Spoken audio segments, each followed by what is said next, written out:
सब आपको ये तो बताते हैं कि बाबर ने राम मंदिर को तुड़वाकर वहां पर बाबरी मस्जिद बनवाई, लेकिन क्यों तुड़वाया कभी आपको कारण बताया गया है? चलिए मैं आज बताता हूं। मैंने आपको बताया कि उस समय आपके विद्यालय ही आपके मंदिर थे, विद्यालय ही मंदिर थे और मंदिर ही विद्यालय थे।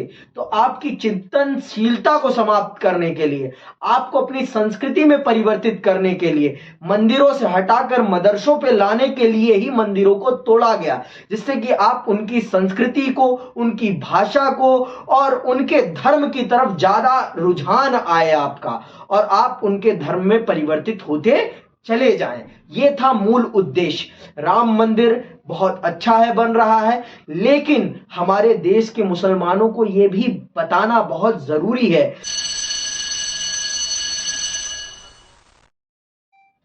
आज मैं चल रहा हूं आपको इतिहास के एक ऐसे पन्ने से रूबरू कराने जिससे कोई आपको अवगत नहीं कराता।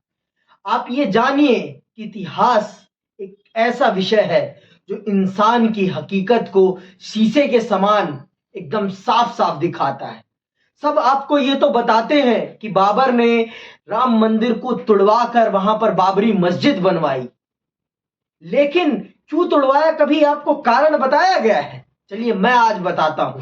देखिए, जब कोई भी अपने धर्म को, अपने साम्राज्य को स्थापित करने के लिए आता है तो उसका मूल उद्देश्य होता है कि उस क्षेत्र की जनता जो वो धर्म अनुसरण कर रहा है वही धर्म वहां रहने वाली जनता भी अनुसरण करे, जिससे कि उसके लिए वहां पर शासन करना आसान हो जाए और वहां के आने वाला भविष्य उसके धर्म में परिवर्तित होकर पालन पोषण करे। इसीलिए वहां पर मूल रूप से मंदिरों को तोड़ा जाता था। और मैं आपको बता देता हूं, प्राचीन काल में और मध्य काल में मंदिर शिक्षा के केंद्र हुआ करते थे। शिक्षा वहीं से चलती थी। शिक्षा व्यवस्था, सारी की सारी जो आर्थिक गतिविधियां, शैक्षिक गतिविधियां आपकी मंदिरों के आसपास ही घूमती थी। इसीलिए बाबर आया या जितने भी आक्रांता आए जिनको भारत की संस्कृति को बदलना था और अपने धर्म को स्थापित करना था, उन्होंने इसीलिए भारतीय मंदिरों पर प्रहार किया, जिससे कि यहां पर रहने वाली जनसंख्या उनके धर्म का अनुसरण करे और उनके लिए यहां पर शासन करना आसान हो जाए। ये मूल कारण होता था मंदिरों को तोड़ने के पीछे। और आज हमारा जो मुस्लिम समाज है इस बात को नहीं समझता। आप सिर्फ धर्म के दृष्टि से मत देखिए। एक प्रशासक जब आता है तो उसका दृष्टिकोण स्पष्ट होता है। वो धार्मिक दृष्टिकोण से पहले नहीं सोचता, वो पहले सोचता है अपने राजस्व के दृष्टिकोण से, अपने प्रशासन के दृष्टिकोण से, अपने साम्राज्य के दृष्टिकोण से, फिर वो जाकर सोचता है अपने धर्म के दृष्टिकोण से। आप सब जानते हैं कि धर्म एक ऐसी चीज है जिस पर इंसान दिमाग बहुत कम यूज करता है, भावनात्मक बहुत ज्यादा होता है। और इसी भावनात्मकता के कारण ही कोई भी राजा सबसे पहले धर्म को चूज करता है लोगों पर कंट्रोल करने के लिए। और मैंने आपको बताया कि उस समय आपके विद्यालय ही आपके मंदिर थे, विद्यालय ही मंदिर थे और मंदिर ही विद्यालय थे।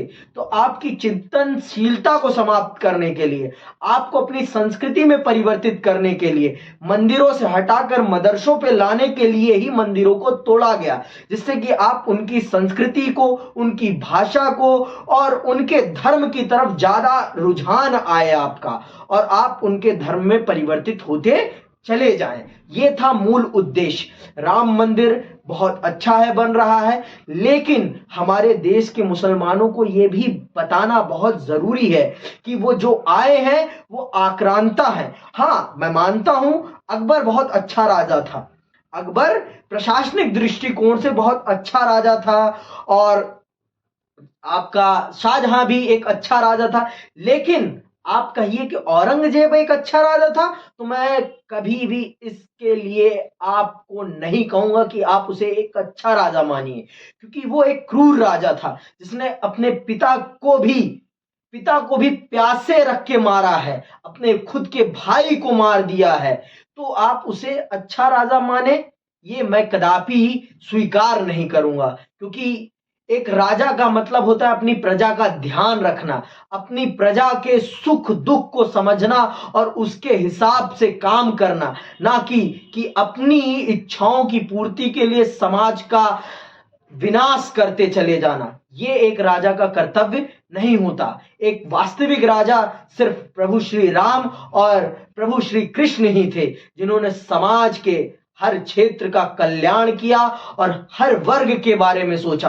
उन्होंने कभी भी किसी भी वर्ग, समाज, जाति, धर्म के लिए किसी भी प्रकार का भेदभाव प्रचालित नहीं किया। यही उनकी महानता है और यही उनके आदर्श हैं। हमें उनके आदर्शों पर चलने की चेष्टा करनी चाहिए। हम प्रयास कर सकते हैं तो प्रयास करना चाहिए और समाज को आगे बढ़ाना चाहिए। और इसी के साथ मैं विदा लेता हूं। जय हिंद, जय भारत।